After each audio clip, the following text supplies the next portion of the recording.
आज चाहिँ मैले फर्स्ट टाइम बनाएको भएर यो भिडियो चाहिँ अलिकति गाह्रो भइरहेको छ मलाई बनाउनलाई, तर केही छैन, बिस्तारै जानुपर्छ। म चाहिँ आज फर्स्ट टाइम चाउमिन बनाउँदैछु। फर्स्ट टाइम त होइन, मैले भिडियो चाहिँ फर्स्ट बनाउँला हो, त्यही भएर मैले अगाडि नै बन्दा प्याज अनि के अरे यो क्याप्सिकम खुर्सानी चनाहरू पकाएर सब रेडी बनाइसकेको छु, किनभने धेरै उहरू भेजिटेबल राख्दा बहुत सानो नानी बाबुहरूले खाँदैन, त्यही भएर धेरै हाल्ने गरेको छैन।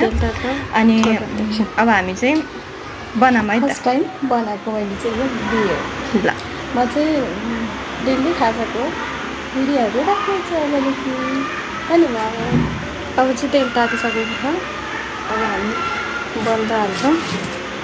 बन्दा ओइरिने पहिला मजाले, अनि त्यसपछि काट राखेको यो क्याप्सिकम खुर्सानीहरू अलिक पिरो हुने भएर थोरै राख्नु गरेको कि। अनि गाजर किन नहाले भन्नु होला, तर बुढाले खाँदैन, नखाने भएर चाहिँ नहालेको। केरो चना पहिले नै पकाएर राखिसकेको थिएँ,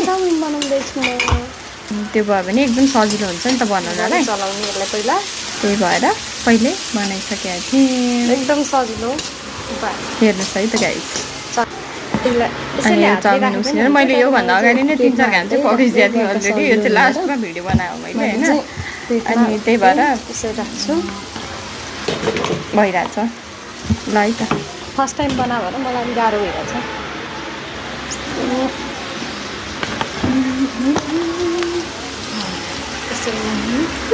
थोरै अजिना हल्का म्युजिक पनि दिनु होइन, बनाइरहेको बेला के छ ल है त गाइस। मेरो भिडियोहरू चाहिँ सबजनाले सपोर्ट गरिदिनु होला है त। साथीले भने भएर चाहिँ अब म यस्तै भिडियोहरू चाहिँ बनाउँदै भ्याएसम्म म बनाउँछु, अनि त्यसपछि अपलोड गर्दै गर्छु। हाम्रो लोकल स्टाइलमा चाउमिन बनाएर फर्स्ट टाइम भएर हजुरहरूलाई पनि खुवाउने गर्छु।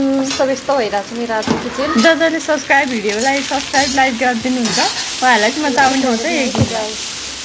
हाम्रो लोकल कमेन्ट चाहिँ गर्नु पर्यो आएर। हजुरहरूलाई पनि ओके, यो चाउमिन पनि अलरेडी पाकिसक्यो भने नि भयो। अब यस्तै गरी मैले 3-4 घन्टा मैले अघि नै भनिसकेको थिएँ, पकाइसकेको थिएँ मैले। अनि लास्ट यो चाहिँ लास्ट हो, अनि अलिकति बाँकी नै राखेको छु। त्यो अघि बाँकी चाहिँ अब नपुगेको खण्डमा चाहिँ अनि अलि टिचरहरूलाई बनाएर दिने हो। टिचरहरूलाई त अलिक पिरो पिरो नै खान्छ नि त, अनि सबै थरी हालेर बनाएर दिनुपर्छ। By by guys.